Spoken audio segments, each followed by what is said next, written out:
Hi everyone, Helen Blunden here. Hope you're happy, healthy and well. It is time for a new book review. Today's book review, I do apologise, it's going to be long, and the reason it's long is that it's split into two parts.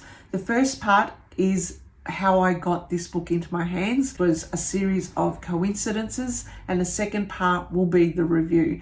In the middle, I have a little exploration where I go looking for the house that this book is about. Okay, the very first thing is the book review is about The Natural History of Love by Caroline Petit. How this book got into my hands, I can't even explain. There's a series of coincidences that just happened and it came into my life. So what were these coincidences? I'm quite new to golf and I am a very new member of the Woodlands Golf Club, which is down in Mordialloc. Mordialloc is a place south of Melbourne. It's about 40-minute drive. Back in the 1800s, where the people of this book were established in the 1800s, when they lived down in Mordialloc in their home called Mayfields, it would have been in the middle of nowhere, in the middle of bushland. So you kind of wonder why these people would be living in the middle of nowhere, but we'll come to that. So as a new member of Woodlands Golf Course, I went to the receptions area a couple of Saturdays ago to go and pick up my member kit, but my member kit wasn't ready. So instead the reception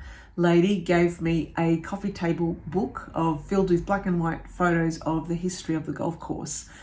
The day after, I sat down on my lounge with my cup of coffee and I'm flicking through this coffee table book, and I only get to read the first few pages where I'm introduced to the story of Edward Fonseca.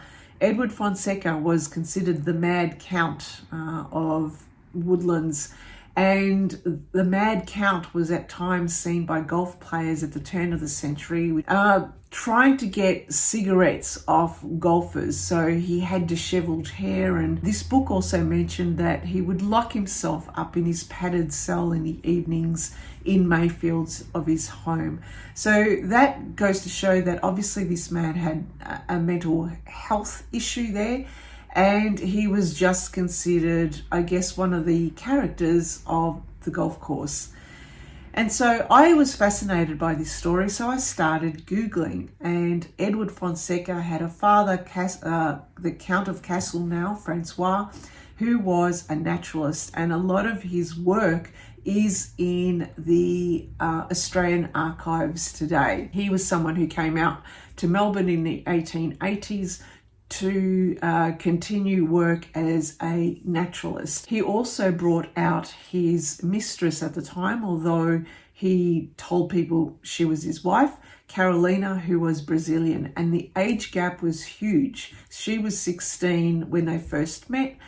He was a lot older, in his 40s. The story of The Natural History of Love is around Carolina's perspective, but I haven't yet finished about my story of how this book got into my hands. As I started to Google about the Mad Count, about Edward Fonseca, I was mesmerized by the story, the knowledge and the idea of this mansion, this house on the golf course was very interesting. At the same time though, there was a nine and dine that we were getting ready for. A nine and dine is an event that the golf course runs, which is where you play 9 holes and then with your group you go for dinner.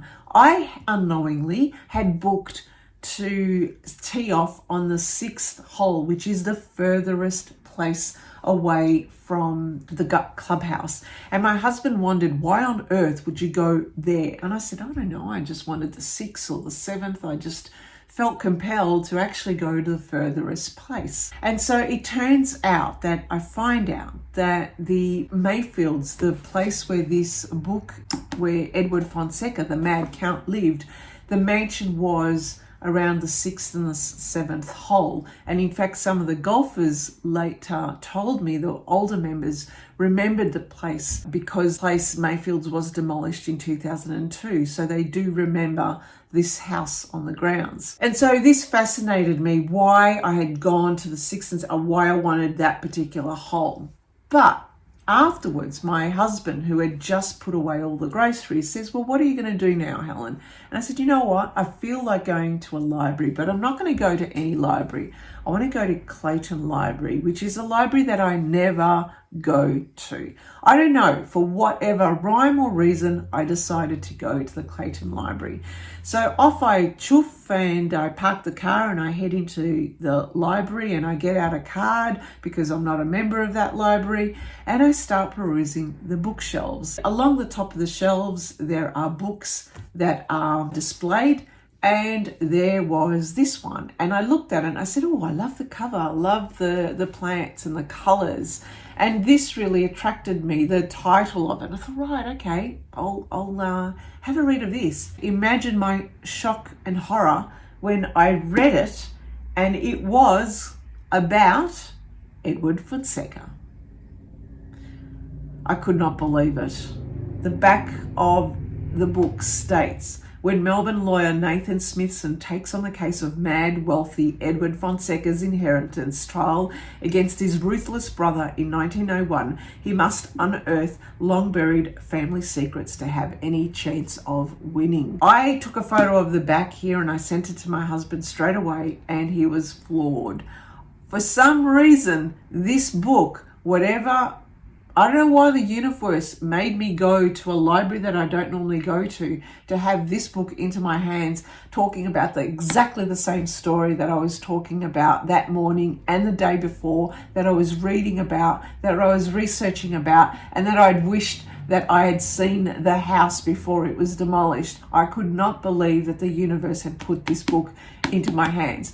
But what tops it all off is I was introduced to golf by a very good friend of mine who shares the same name as the author, Caroline, and the first three letters of her surname.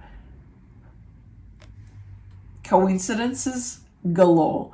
I don't know, I cannot explain them, but in recent times I've been having lots of coincidences, strange coincidences like this happen, but this floored me. This floored me so much that I had to share the story to my fellow golfers who were enthralled when I mentioned it.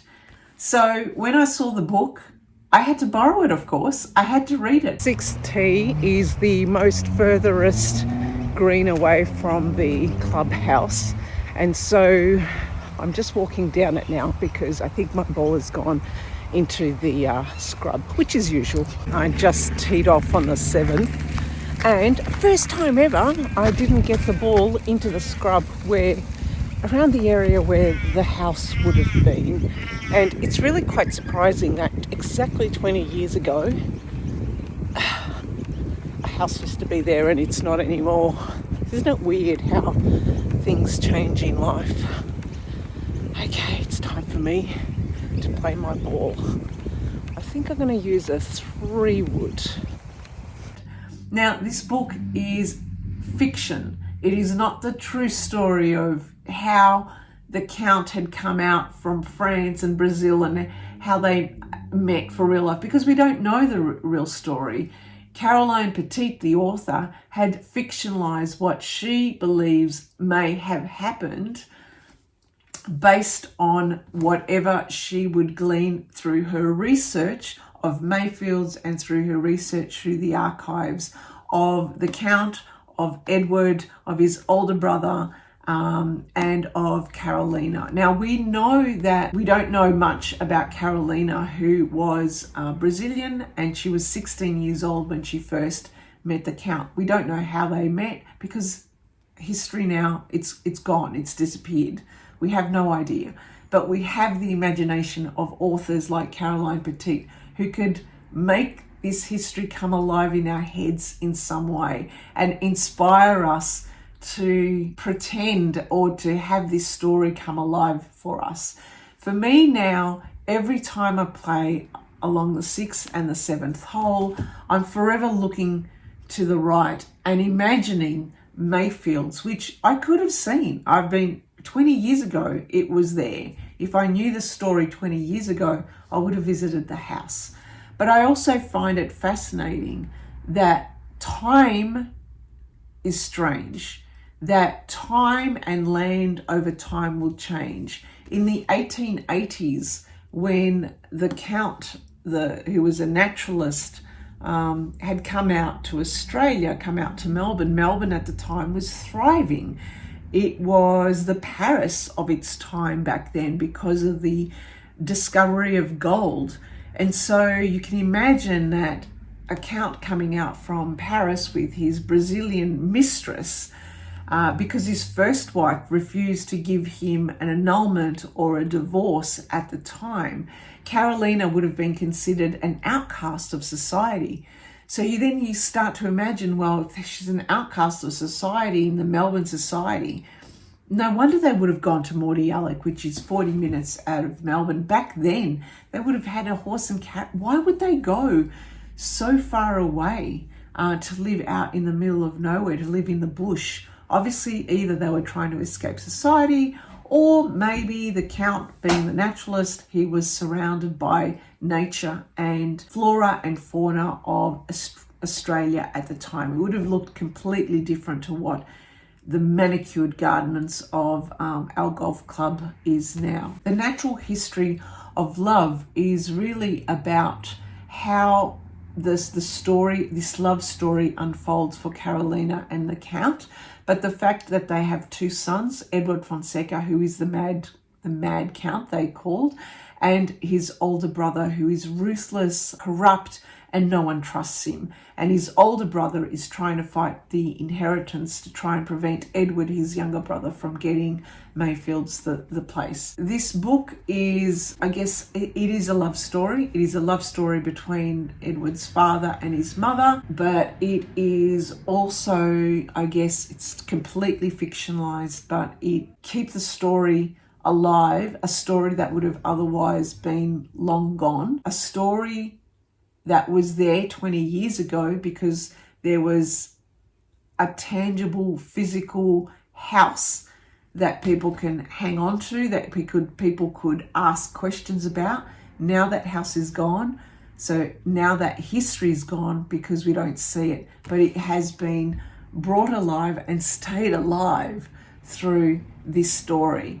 And for me, it will always be alive now based on the coincidences that happened to get me to this book, and the fact that as I play the 6th hole and the 7th hole, I will always look to the right and imagine a house and imagine a family that lived there many years before me, at a time before my life, and that is still alive in my head. Thank you for listening and thank you for watching. I hope you found this interesting. My apologies for being so long, but I had to recount the coincidences that got me to read this book. Okay then, thank you for listening and thank you for watching. Bye for now.